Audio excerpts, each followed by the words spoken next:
friends, welcome back to the Broad Pod. Hello. But if this is your first time, welcome. If you don't know us, my name is Gina. This is my son, Anthony. How's it going? We call him brother in our family. And we are a mother-son podcast team. And we invite you to sit with us as we talk about our personal faith journeys and as we interview other friends of ours in their faith journeys as well.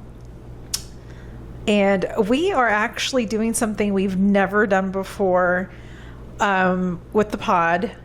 I guess in kind of in light of back to school, we're doing a book series. Mm-hmm. Right? Is that what you would call it? Yeah, one of my favorite books personally, and it's been a while since I've read up on it. Now I don't think I even finished it fully, but it was very transformative. So, go on.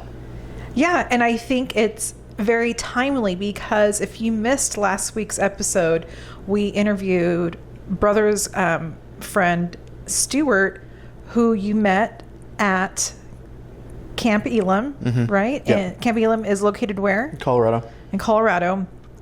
And during that time, that's when brother read this book.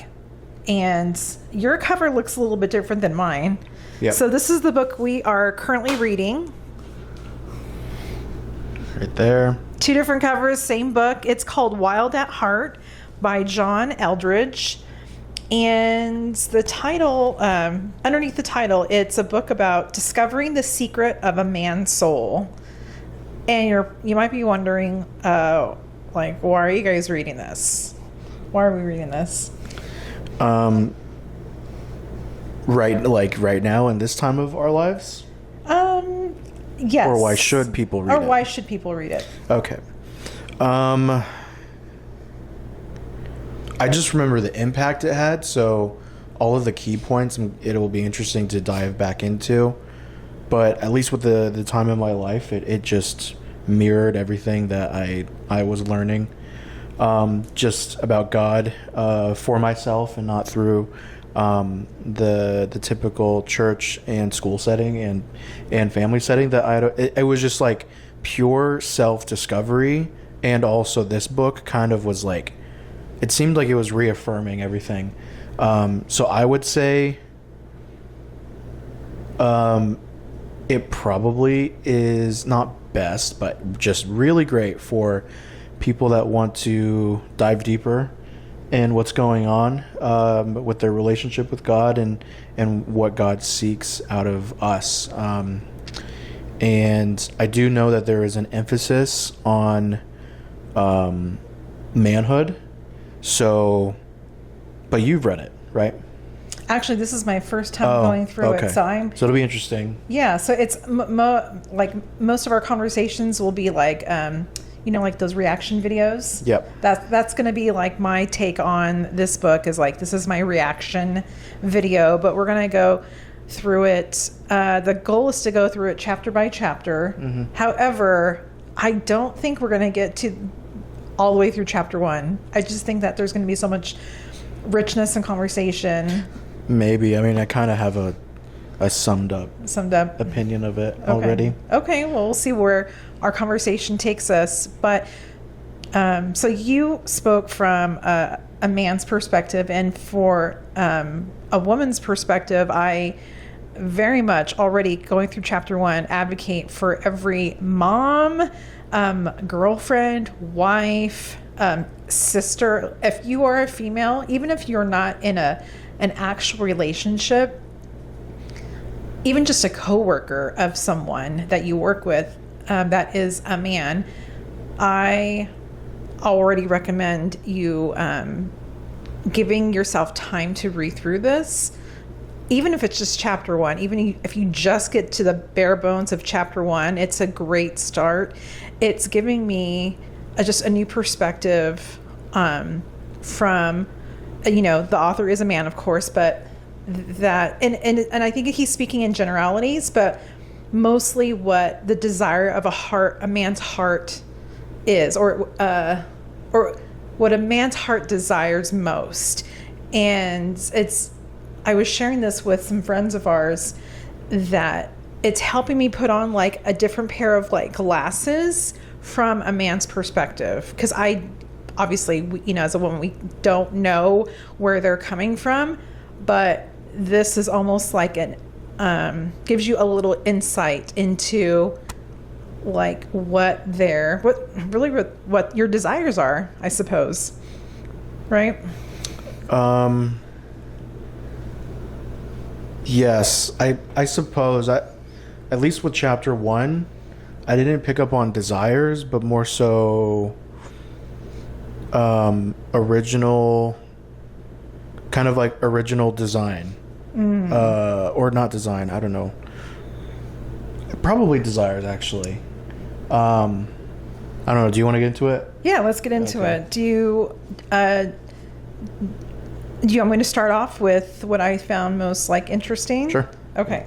So let me open up. Hold this for a second. And for our audio listeners, so we don't want any dead space or Thank dead you. air. Yeah. So sorry. Here we go. So and I think I might have like the original edition, because I know it's been like, revamped. I think you have the newer one. I wouldn't know that. Anyhow. What year was it published? Do you know? I don't. That's a good question. Let me see. I think it's like 2001. Okay, yeah. I feel like there's going to be a few technological references in there. Yeah. That lend itself. I mean, published in 2001, so probably, I would guess at least a couple years of writing. So right. probably like 1990s at least. Cultural relevance. So for sure, but for the most part. So again, we are in chapter 1, and this is I'm just taking a part of the book. And again, John Eldredge is the author. He says, adventure, with all its requisite danger and wildness, is a deeply spiritual longing written into the soul of man. The masculine heart needs a place where nothing is prefabricated, modular, non-fat, Ziploc, franchised, online, microwavable, where there are no deadlines, cell phones, or committee meetings, where there is room for the soul, where, finally, the geography around us corresponds to the geography of our heart. And danger, adventure with all its... reiterating at the very first sentence, adventure with all its requisite danger and wildness is a deeply spiritual longing written into the soul of man. Okay. Your thoughts? That was a revelation for me. And maybe it's common knowledge for other people, but it just for me, it just made sense because, you and Dad recently went to a men's retreat, right? Yep. And where was the setting? Out in the woods. It was out in the woods. And that is Dad's like most favorite place to be, in the woods, in the mountains, where there's water and there's trees and the air is crisp, and if he's able to go fishing, he'll go fishing. If he can get lost, he'll get lost. But you guys came back, and I guess you guys started making some plans for his 50th birthday next year, right? To do maybe something similar with the just us, the family, and such. And I suggested creating an itinerary. Yep. And immediately. And you and Dad had already discussed that that's what I would want to do. Yep. But what does Dad really want to do? Just be spontaneous. Have but very little structure to activities. Which is interesting. I mean, I think it's because that retreat was very regimented. And I do believe he had as much of a great time as I did, right? Oh, yeah. Yeah, for sure. You guys did have free time, though. Yeah, and that was good. But yes, I didn't really read that growing up, the difference between you two, because I think I recall us like out of the blue going on trips, but I always just figured later on that like it was like sprung on me because like, and me and Jen and Ani, because like we're just kids, so it's like you guys do your due diligence of like days, weeks of planning first and then present it to us. Did that happen, or was it just when you guys knew you wanted to go, when Dad had the idea to go, we would just pick up and go out of town? It was both. Okay. Yeah. Okay. Yeah. So it's just that's very new to me, knowing that Dad prefers spontaneity, and you prefer I wouldn't even say structure, just a game plan going into big trips.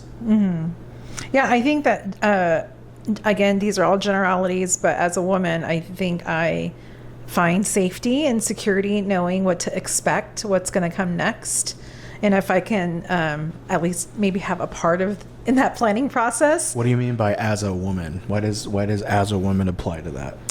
Because I think most women find safety and security knowing that, like, for example, knowing that, you know, when you're finding a husband, you know, we're typically looking for someone that we will be able to feel safe with and secure with.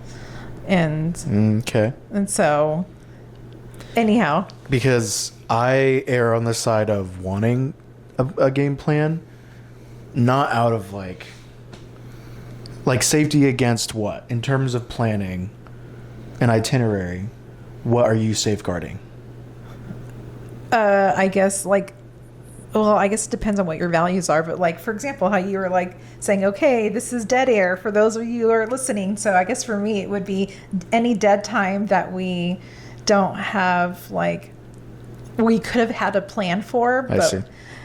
Like, I think for me, it bothers me if we are in a new area and we haven't done like our due diligence and kind of research the area. Okay, see, then that's where I resonate with you.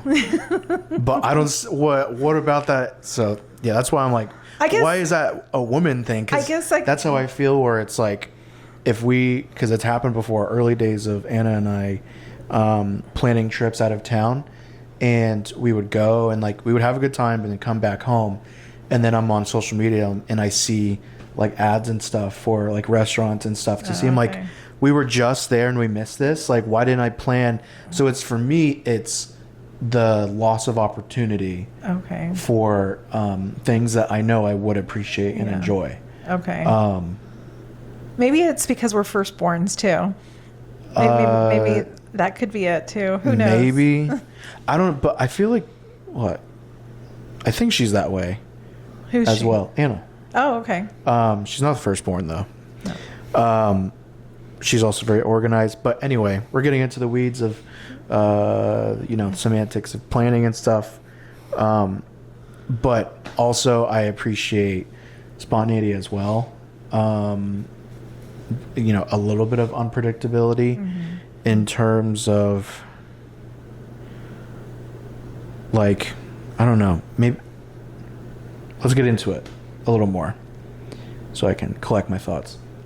Yeah, I was just, I think that particular section of, the masculine heart needs a place where nothing is prefabricated, modular, non-fat, Ziploc. Anyways, like, I mean, it's okay. There's a time and a place for that. But it doesn't have to be that way, like, all the time.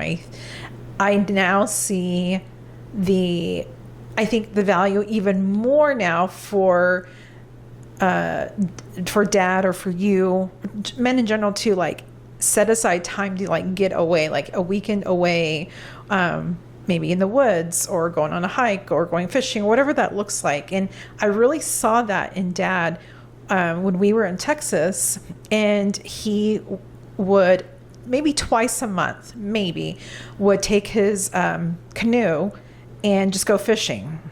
And just, he wouldn't know where he was going. He would just literally get lost. And he had a general idea, but it was kind of basically a new area he would visit. I am like that. Okay. Because maybe married me is more, I would say, we're probably responsible in that way. Mm-hmm. I was like that. When I moved out here in college, yes. I told you I would intentionally, once I got a bike, I would intentionally ride out into town and not look at my phone for like hours to like get lost and then try to find my way back to campus. Anyway, forgot that part about myself. So go ahead. No, I'm glad that you brought that up because I had thought about that as well. Because for the longest time, I felt so guilty as a mom letting my son ride his bike from GCU to, you were working at PF Chang's. Yep. And that was like... That was a lot more dangerous than I thought originally. I mean, that's an hour? That was like 2.5 hours. 2.5 hours. After every shift. So like, that's just one way. Well, yeah, Right? I would ride the bus with my bike like an hour up and then 2.5 hours because the bus wouldn't ride past like 11 p.m. going south back to campus, so I would have to ride my bike back. We're at the time we were in a completely different state, so I was oblivious to how far the restaurant was until we came here and you showed us where you work, and I was like, what? And so I felt guilty for the longest time, and then I read this part and I was like, okay, I think I feel a little bit better because like you needed that time. Yeah. Another bike related story, probably the epitome of this example for me that's legal, is on one of my excursions, I had a water bottle with me, no bigger than this, and I had it in a backpack with other things, and didn't have much money at the time to be able to buy more water. And so I had biked probably 40 minutes off of campus to, I might be wrong, but I think it was Camelback Mountain. That's what you told us. Mm-hmm. And I think by the time I got to the base, I was out of water and wasn't even concerned. I was like, I want to hike this. And then I locked up my bike and then hiked it and then came back down, and I was so thirsty. And this was, it must have been springtime, Phoenix, so it wasn't insane, but, and then rode back to campus and very much appreciated the water once I got back. So that was like true spirit Anthony adventure time. Yeah, I would say that is danger and wildness. Yeah. In the city of Phoenix. I think it's, now that I'm a married man, I'm like, it would be so annoying for me to put myself in that position now and be inconvenienced to Anna, because I'm like, I know I could bounce back from something like that, but also I don't want to put that on her plate. So maybe that's why my risk taking is at an all-time low these days. Yeah. I think maybe it just shifts, right? It shifts a little bit. Yeah. Because dad's like that too. As he's gotten older, his ability to take risk has diminished little by little, just a little. So yeah. So same page, and I highlighted the lines that spoke to me. This next part says, deep in a man's heart are some fundamental questions that simply cannot be answered at the kitchen table, such as, who am I? What am I made for? Or what am I made of? What am I destined for? Do any of those questions sound familiar to you? Of course. Those were loud and clear from the time I was 20 to 24, basically. So 4 solid years of deep purpose questions. Is that when you found this particular book during that time? Yeah, around that time. Give or take. How old was I? 28. Yeah, 20. 20? Mm-hmm. Did someone share this book with you, or you just found it on your own? Yes. Yes. I won't say the name. Okay. But those that know me and Anna personally, I mean, it's a whole other story, but Okay. a very close friend of mine at the time recommended me this book, that also coincidentally used to date Anna, and that dynamic is a whole story of its own, but That's episode 2. I talked about that? I think so. Oh. I think so. I don't know. Don't remember. That's okay. We don't have to get into the weeds. No, but I mean, particularly, like, that also speaks to that is a huge example of like how complex people are, and also God will use whoever he pleases. Mm-hmm. Like, for myself, for anyone, like for you guys out there, believers, I feel like you have ambitions spiritually, but you still fall short. Like, that doesn't negate your impact that you can have for the kingdom. Just what I'm getting at is that relationship between this person and Anna.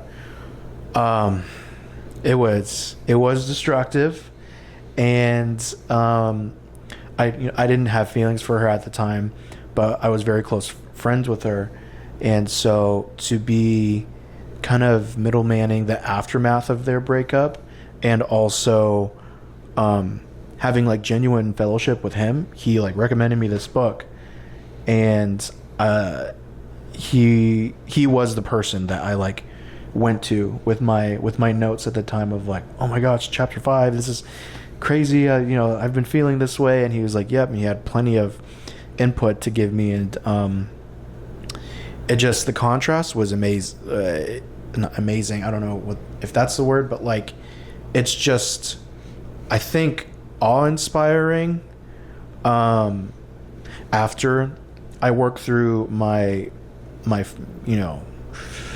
sense of any kind of ill feelings and forgiveness towards that person for that relationship, it's just great to see that God can use anyone that's, as for someone as close to me, and as yeah, I'm getting too into it, but what was your question? My question was, so have you answered these questions yourself? Who am I? What am I made of?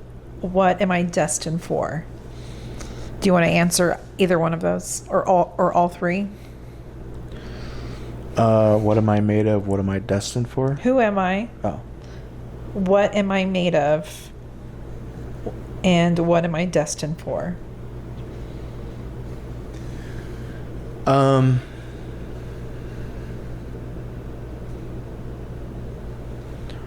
think I'm gonna keep a couple of things close to the chest, and I can tell you later. But during this time, 2018, the Lord was kind of coaxing some things out of me, calling me to be some certain things that I just assumed I would never be, and showed me time and time again, or challenged me time and time again, to be things for Him, and to do things and accomplish things that I thought I never would. And that time of my life was so special. And then 4 years later, 5 years later, I'm looking back at that time so fondly, but also with regret for who I am now, of like, I was a college kid back then, and had a lot more free time. And so, and also I was just constantly surrounded by no, I mean, yes, like-minded people, but also just other students who are in this exact same position in life. So there was like insane exponential growth in my faith during that time. And I've always thought about it in the past few years of like, God, am I supposed to be that again? Because I know the impact that I had at that time. I'm not saying I was like a savior in any means. It's just I know the feeling of fulfillment that I had. It was very unique. It was just a very special time, and I thought maybe I'm not supposed to be that anymore. But I'm like, if I know I'm capable of that, then am I not called to be that again? Why would God exercise something in me so early on in life for me to never pick that skill back up? Mm-hmm. And it would definitely being what God had called me back then would look different now into adulthood. But last year, I actually talked about it on. Yeah, I'll give you guys some homework. If you want to know what I'm alluding to, look at or listen to the episode basically 1 year ago around this time, where I talk about my first time going to the men's retreat and what I got out of it, what the Lord kind of asked me to do and be. Do you remember? I don't remember. Well, I'm sorry. It was like Thrive, the men's retreat had, its own overarching like theme and message and stuff, and I got usefulness out of that, but also God had set something on my heart that I made known to the small group that we had there, and I conducted myself accordingly for the next few months after that. And then we were immediately experiencing loss soon after that. And so it feels like that kind of applied. So I'm like, okay, God, that must have been it. Like that's what you're preparing me for. I guess I didn't tell you this.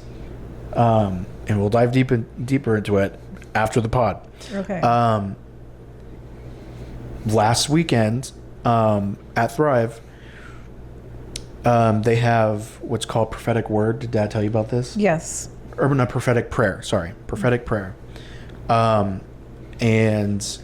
it is very known to be a very impactful and powerful time to pray with very strong believers and see what shakes out spiritually. And so I feel like everyone else there, or just me, like I didn't have any particular, I didn't go into it with anything on my mind other than like, God, if like there's anything you need to tell me, like please use these people, but you could also just tell me whenever. And so it kind of felt like waiting in a doctor's office.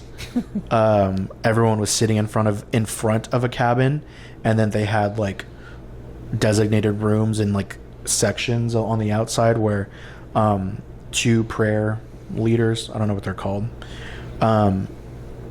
would say, okay, next person, and then the sign up sheet guy would say, okay, so and so step up. So Dad and I signed up back to back, and so he was waiting, he got there, and then 5 minutes later it was my turn to go inside. So I step in, sit at a table, two men of Christ in front of me, and I didn't know how it worked. I didn't ask any questions beforehand of like how this was going to happen. Did Dad tell you about this? No, I asked him. Okay. But he wouldn't divulge any information. Yeah. So it sounds, the way you're describing it, it sounds like an interrogation room. No. Oh, okay. It actually reminded me of, I want to remember his name, Dr. Allen. Oh, okay. Back in Bakersfield, you would take me to this holistic herbal health holistic doctor, who you would sit us in front of, and we would tell him what's going on, and then he would just sit in silence and just pray to himself. And you're just sitting there for like 10 minutes. Yeah. Sometimes looking at him, and you go, okay, you reach behind him, you'll need this, and then whatever he brings out, that's it. A week later, you're fine. Yeah. The difference was I didn't tell him anything but my name. So they put on some worship music in the background, non-invasive, just calm and quiet. And we all bow our heads for a few minutes, and then one man starts talking, and he like, I know the Lord spoke through him, because this guy started saying things that I know to be true about myself. And so I feel like that was God establishing through this guy, I'm speaking through him right now, so what comes next? Listen up. So he told me some things. I'm like, yep, that tracks. I'm like, okay. And then he repeats the same message that God told me last year. And it wasn't extremely complex. It was just kind of a reiteration of what I was told last year. And I didn't think, I hadn't been considering that message from last year. I wasn't really holding on to it. And just hearing that truth, it wasn't, I can't describe it. It wasn't like sadness. It wasn't like joy. It was just there. I don't know if this is a unique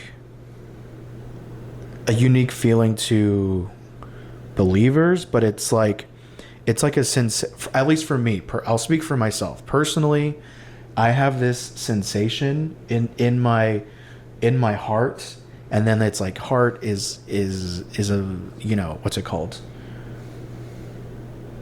I don't know. It's just, I have this sensation of when I feel absolute, God-given truth, I just cry. And I cry at other things, but I don't cry often much anymore.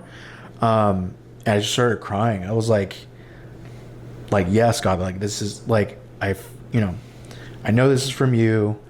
I feel the weight of it, and I feel encouraged, because they were also providing encouragement. They spoke about my fears about this thing that God was speaking over my life. And they said that I've dealt with things before that should be evidence of why I should be successful. So that was the first guy. And then the second guy, he did speak in tongues, and that was interesting, because I have a fundamental issue with people speaking in tongues around me, let alone to me. So it being to me, it kind of took me out of it for a little bit, because I was like, I'm just critical of it in modern day. But I appreciated, I guess, the gesture. And then the guy, he just, after that, spoke in English and was saying positive things. And at that point, it was nice to hear. And I know the Lord was moving through him, because I felt encouraged. But it was just in terms of prophetic prayer, that first guy drove it home. And so they wrapped up, and I didn't know how everything was supposed to go after that. So they said amen. I'm like, okay. I didn't know if I was supposed to walk out of there. And so they're like, all right, so what do you think? And I'm like, you guys nailed it on the head. That stuff's all true. So I walked out of there, and before I had gone in, I knew that I was going to have to take notes, because I would forget immediately what they were going to tell me. So I walked out, gave Dad a fist bump with tears in my eyes. I'm like, that was good. I'm like, you're gonna have a good one probably. We'll see. I forgot what I said to him, but I know I gave him a fist bump and then walked out of there.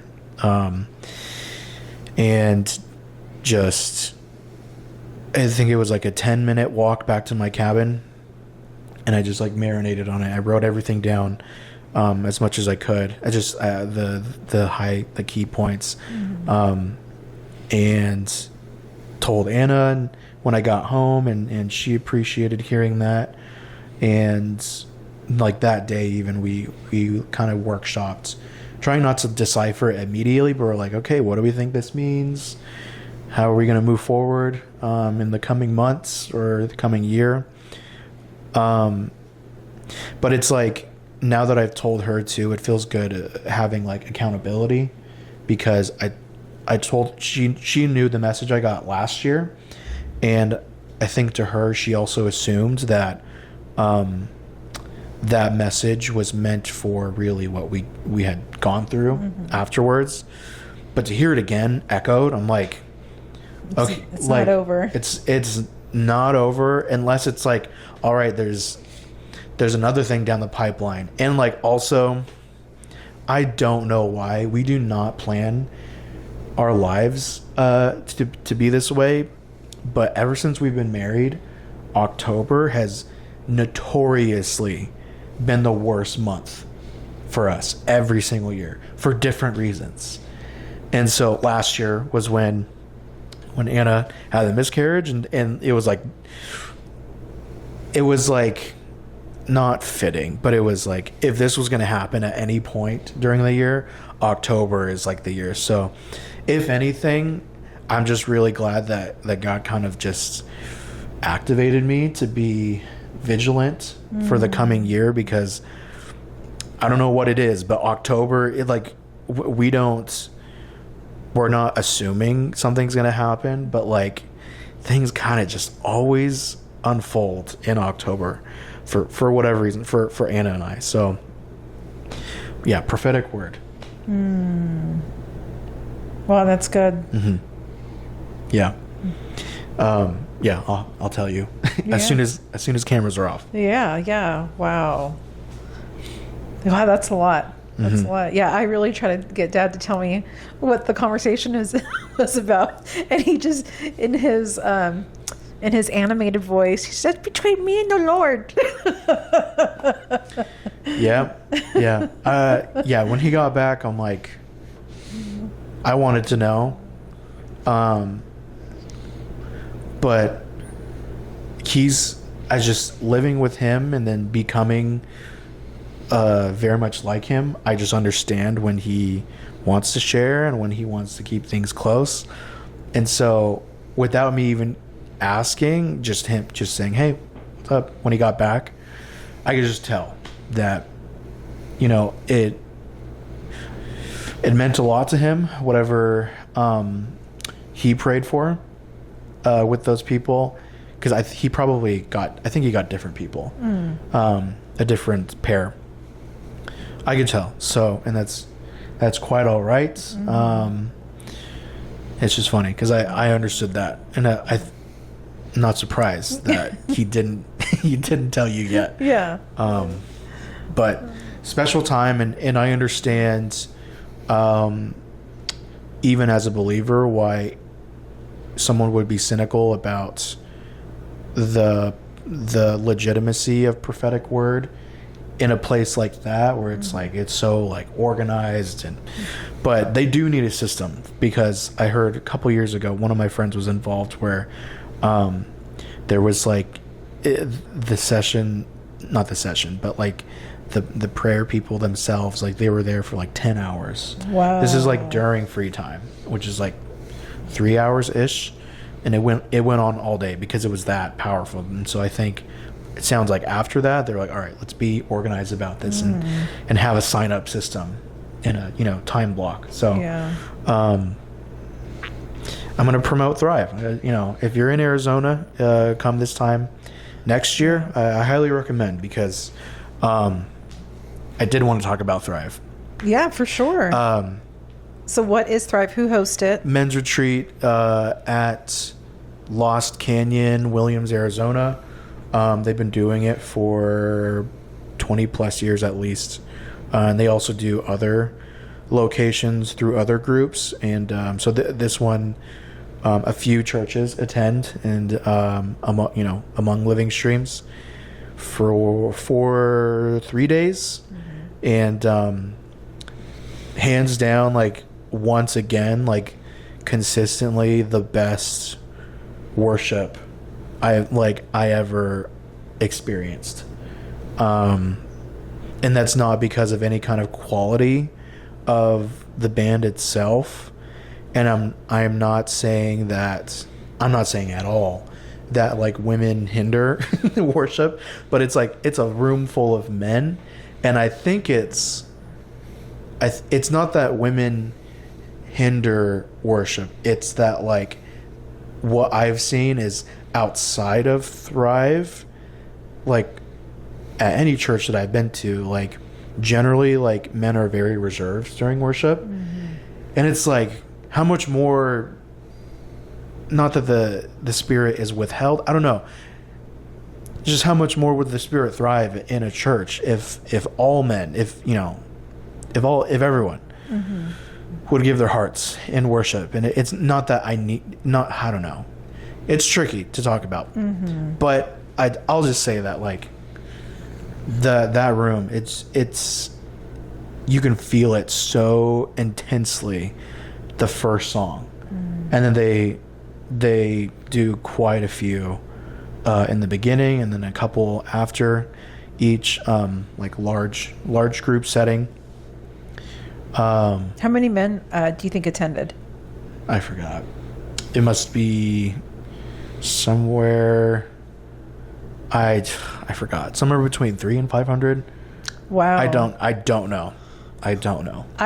Dad sent us, like, a short clip of the worship, and you can just hear just voices just singing, like, so loudly. It was amazing. Yeah. And, like, they do during a song towards the end, like, sometimes they'll stop playing instruments and it'll just be all voices, and it's like, man, like, this is what I imagine what the early church sounded like, probably at some point, if they had, I'm sure they had songs, probably. Yeah. Right? David played instruments. Yeah. Well, in the sense of post-resurrection, I'd be curious to know who was writing songs. Like, who was one of the first to write a post-resurrection worship song. Wow. Anyway, can we jump back into... Yeah, no, but definitely want to talk about Thrive. It, again, maybe in the next, like, 9 months, to help prepare anyone who wants to join you guys, you and Dad next year, if you guys choose to go again. Yes. We have a couple of young men in mind. And I'll say, too, that, like, demographically, it is all across the board, the attendees. Like, literally every single walk of life is there.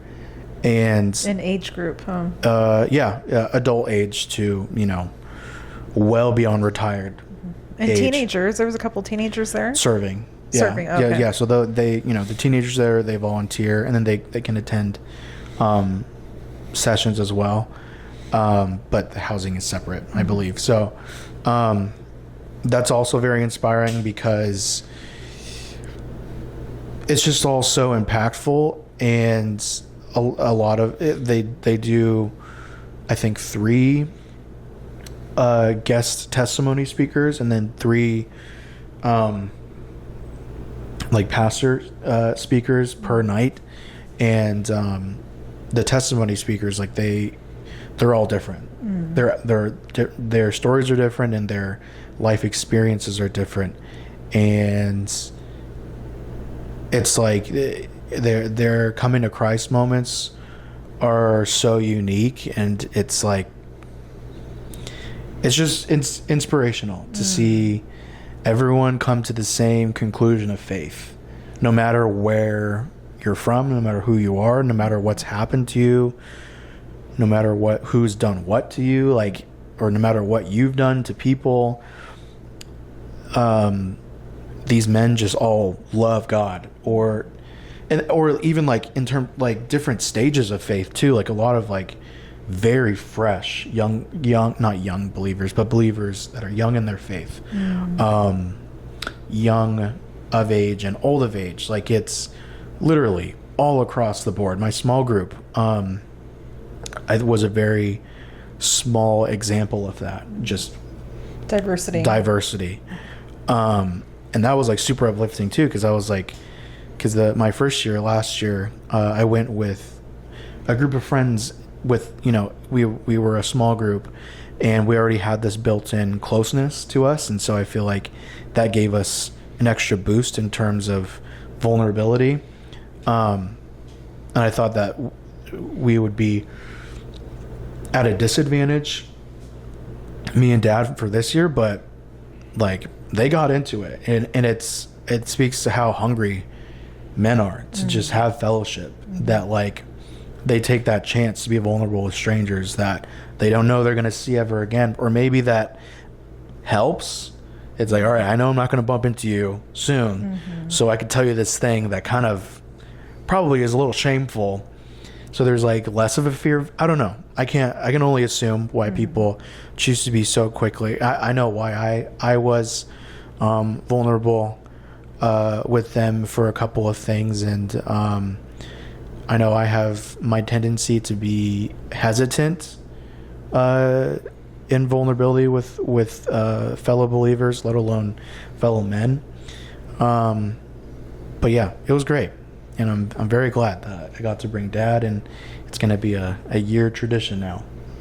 That's awesome. And for us, as parents, like, it felt like a full circle moment for us, because we used to take you and your sister, your older sister, on retreats when you guys were like middle school, and then when you guys got into high school, you guys went on your own, but like, we were your counselors and stuff, and so it was just a great time, lots of good memories. And then, but this time you're like, hey Dad, I'm gonna take you on a retreat, and so that really blessed him. Yeah. And so, how are we doing on time? Oh wow, we only got 10 minutes. No, we can go a little over. Okay. That's fine. All right, so back to the book. So that I haven't gotten to my notes yet. Oh, do you want to? Well, let's get through yours. Okay, so that was a short little commercial for Thrive. Yeah. But there's, if you haven't already caught on, there's a theme here, and it's really like on. Well, I mean, it's very actually, it's very appropriate, because this was a retreat in the woods, and I actually read chapter 1 when I was there. Oh, okay. Which I think reread. Reread. The messaging of chapter 1, like, is very strongly like, get out in the woods, and it's like, this is perfect. We're here. So, Right. It was great timing. Yeah. And we had talked about getting into this book before you guys left. Yes. Right. So, all right. So I'm just highlighting some of my notes. So I thought this was fun, just to share some examples of men in the Bible who were like, they had to be basically like in the wilderness for God to get their attention. Do you want to recall anyone that like immediately comes to mind? Moses. Yep. Abraham. But also, I'll just answer with that. Okay. Yeah. Okay. And I'm thinking of Jacob when he wrestled. That's true. He wrestled with the Lord. So there was very like these men of faith in the Bible who were, had struggles just like us. They were in the middle of nowhere by themselves, but God like intervened and spoke to them. So anyhow, I think that's if there's anything to be said about just getting alone by yourself, obviously let someone know where you're going. We don't want you guys to get too lost, but we want to anyhow. the point is to get along with the Lord. There's a quote here that says, if a man is ever to find out who he is and what he's here for, he has got to take that journey for himself. He has got to get his heart back. And so that's basically reiterating what I was just saying like a minute ago. So, yeah, I'll stop right there. That way, Okay. I want you to chime in with your notes. Mine are criticisms of chapter 1. Okay. So, and I think it comes from a place of me being older, just in general as a young man, but also older in my faith, trying to not take everything at face value or just absorb everything immediately as truth unless it's from the Word.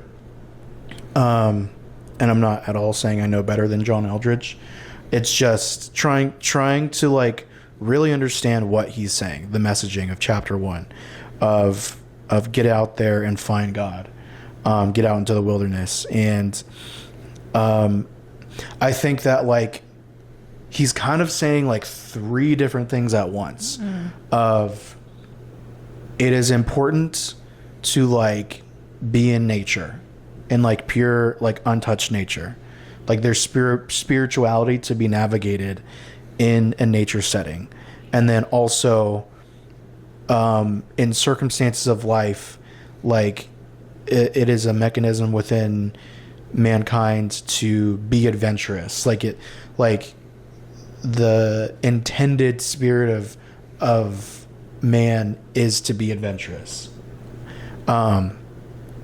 Where I like started side-eyeing John Eldredge in chapter 1 was it seemed like he was marrying the two concepts of like you're only going to be at your best spiritually manly self if you're out in nature. That's where I was like, I don't know about that. And so I have just a couple of notes on that.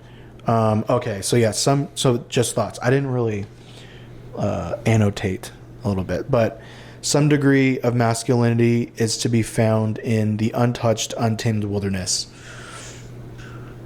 I do find that to be true. I think I was just reiterating, like I was trying to sum up.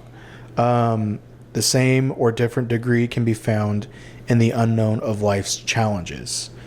So that's what I was like saying. I was trying to get a synopsis of chapter 1. I was like, is that what it meant? And then another civilization and what it offers, such as order, schedules, etc., dulls the spiritual senses? ? Like that's what I was trying to interpret, like what the message was saying, because like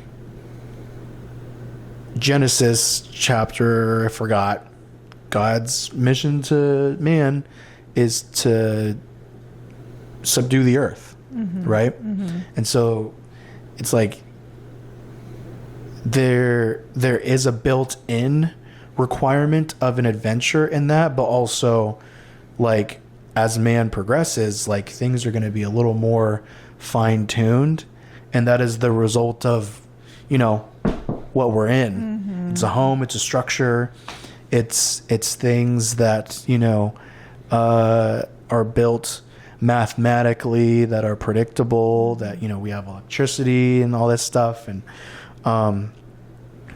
we're not sitting in nature right now, we're sitting in a house and there's cement under us and pipes and everything.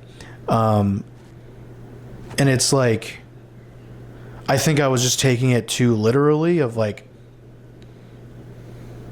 that's the only way. What?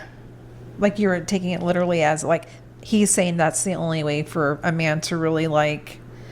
Yeah, I think of like saying, well, did in Genesis chapter, what is it, chapter 1? Is it chapter 1? I think it's chapter 1. It must be chapter 1 or chapter 2 of like, our original goal was to like make this place livable, survivable, and then to thrive in that. But now it's saying, no, go back out into like what is not uninhabitable, but like what is wild and untamed, and to seek out the Lord. Like, I was just trying to figure out if there is one solid message, but it seems like there's two different. It's like, be adventurous in the sense of like, be wild with your faith, of like just dive in and you know, not throw caution to the wind of like the logistics in your life, but just, I don't know, be like bold in what like you're being challenged in. But then also, it's nice to be outside. Like what exactly is John Eldredge saying in chapter 1? Is there one thing, or are there different things? Right. From my perspective, the way I understood it is that he's giving men permission to consider, like, this is what you need, not every day, but like every, because I had the thought of like, when I was at camp in 2018 reading this book, I was like on a spiritual high every time I read it, because I'm like, oh man, I'm literally in the woods reading this. I'm like, this is perfect, and I'm doing exactly what I thought at the time the book was telling me to do, is be in nature. And it was true that like during that time my faith skyrocketed.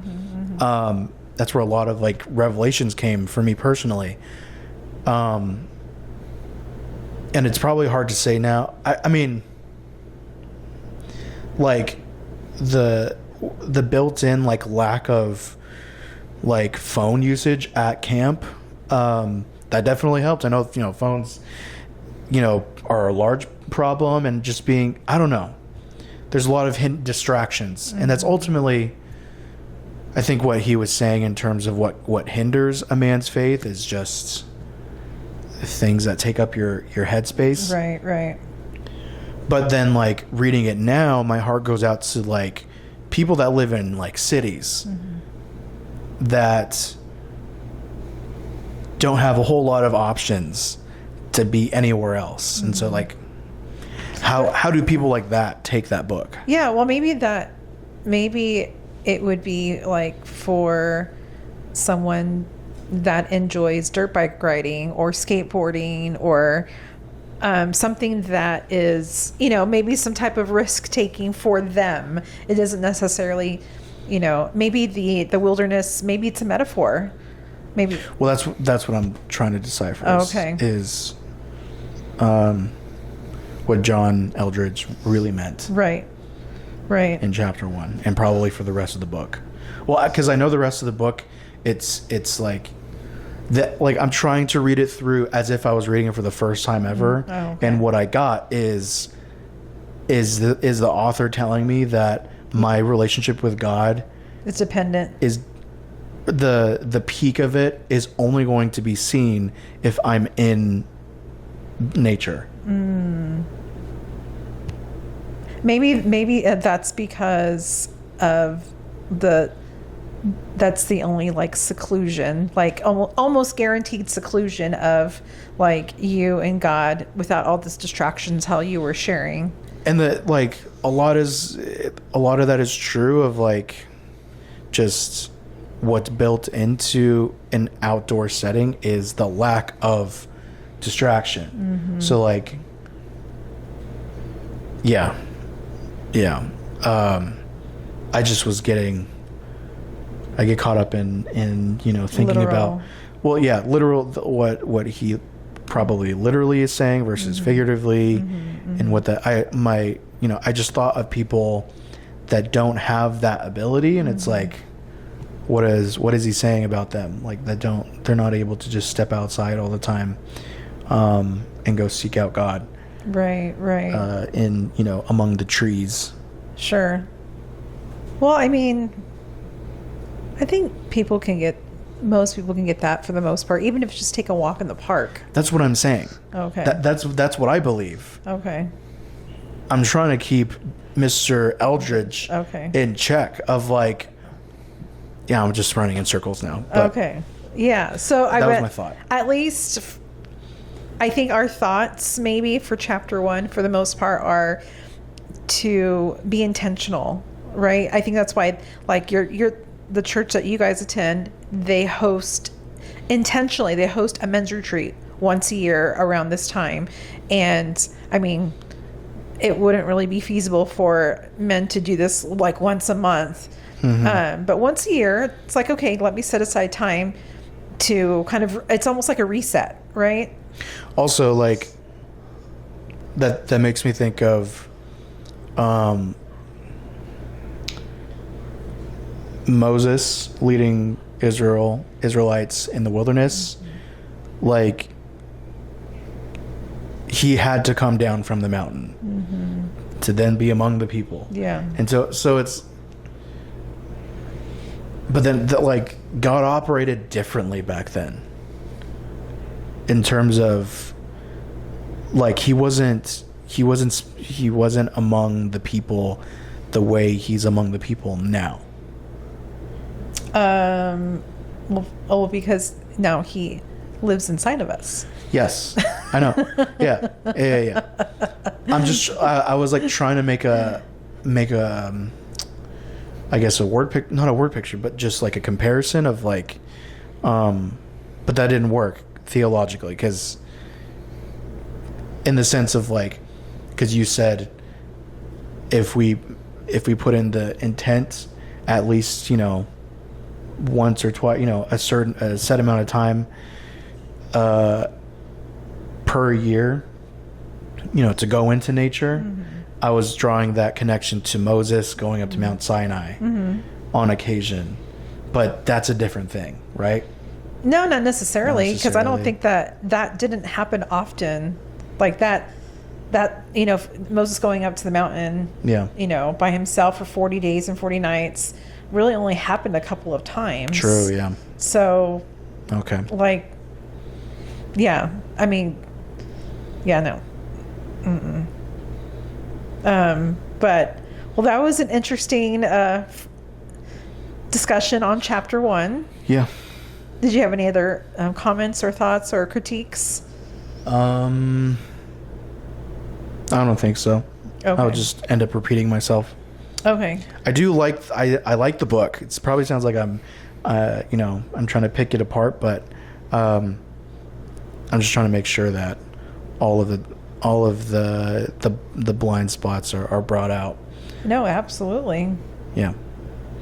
Yeah, no, it's good. It's good to it's good to get different perspectives, especially that you're reading this a second time around, and you're in a different your life, it looks different than it did the first time you read it. Yeah. Like way different. So you're looking through it, you're filtering through it through, you know, new experiences as a husband. Yeah. Just, it's all brand new. So it's almost like you're reading it again for the first time, but differently. I mean, it goes without saying that I'm a lot more seasoned in my faith now than I was when I first read this book 5-6 years ago, because I was drawing on what I had experienced thus far in 2018 versus now in 2025. It's like I look back at everything that the ways that I have grown in my faith now, and it's like I wasn't in the woods for that stuff, and I also didn't require being in nature for all of the key points of growth. So when do I need to be in the woods I don't know. I think that's what I subconsciously was thinking of, like, you know, I didn't need the woods. It is good. I'm not saying I hate outdoors. I'm saying, like, is outdoors a guaranteed requirement in a believer's walk with God? Is that what John Eldredge is saying? Right. Literally the wilderness, yeah, or the figurative wilderness of life? Right. I don't know. It seems like generally speaking for men, it would be the wilderness, because I don't know if women would find that same solitude. And also that's another thing, the men and women thing, like, I also have issue with of like laying claim to men. You know, this is a man trait to be out in the woods, where I know for a fact, like, I know there's women that love the woods so much more than me. And it's like, what does that say about them versus me in terms of connecting spiritually? Right. Outdoors. Yeah. Well, I don't think it's black and white. I think that these are just generalities. Yeah. What I also suspect about the book in that case is not that it's not deceptive, but in, like, John Eldredge probably uses the concept of the importance of the outdoors as like a Trojan horse into the heart of a man that, like, is trying to figure out how to connect with God. Yeah. Maybe. Almost like the I don't know. I'm thinking of almost like bait, for lack of better words, right? Yeah, but then saying that, like, it makes it sound, like deceptive, or what's the term for, not dishonest. I don't know. I think he's chapter 1 even. He's everything he's about. He's making it clear.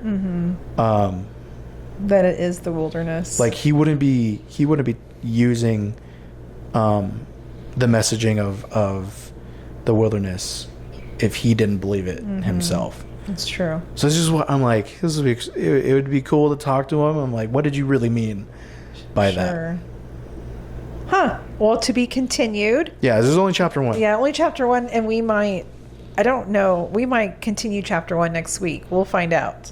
But here's my heart, is to have the young men in our lives, if I'm talking to a woman, encourage the young men or older men in your life to seek fellowship with other believers. And I know it's really hard to do unless you're invited. Because that's how I think most people go to church, right? Is you're invited by someone else. It's very, I think, rare for you to just kind of show up to somewhere that you really don't know a whole lot about, unless you're invited to that, like, environment. Because, my husband would never have gone to that Thrive retreat. He would have never signed up by himself, but he went because he was invited. So, and if you are a man, obviously, like, I would challenge you to step out and to seek a community, which, I'm not going to lie, it's difficult. It's difficult to find your group of people, but well worth it. Would you agree? Very much.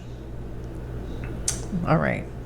Well, with that being said, we're coming to a close now. We thank you for joining us. If you have any questions or comments about our discussion about this book, Wild at Heart by John Eldredge, feel free to leave us a comment or tag us in any interesting, maybe like men's reels or something that speaks to the heart of a man. So, or if you know of a book that we should look into, and share,